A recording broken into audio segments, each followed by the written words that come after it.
In this video, I will show you how to fix the KMODE exception, not handled blue screen of death on Windows 10 and 11. Hey everyone, if you've hit the KMODE exception not handled blue screen, it's a tough one.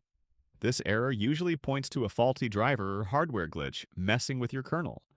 It can crash your PC randomly, but this fix works the same on Windows 10 and 11 using built-in tools, so let's get it resolved.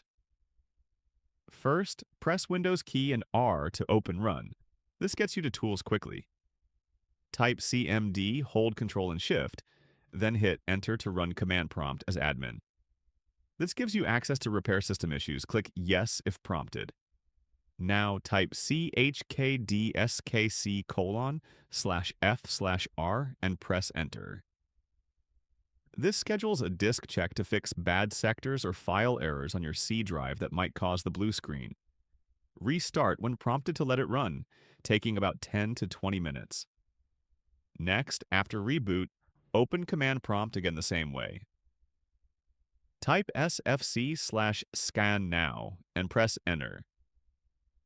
This runs System File Checker to scan for corrupted kernel files causing the exception, repairing them automatically over 10 to 15 minutes.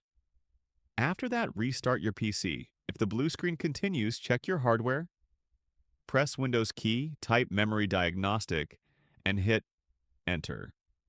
This launches Windows Memory Diagnostic, testing your RAM for faults tied to the error. Let it reboot and review results after. Quick tip: update drivers regularly and test hardware if errors persist. Thanks for watching. Like and subscribe if this helped you out.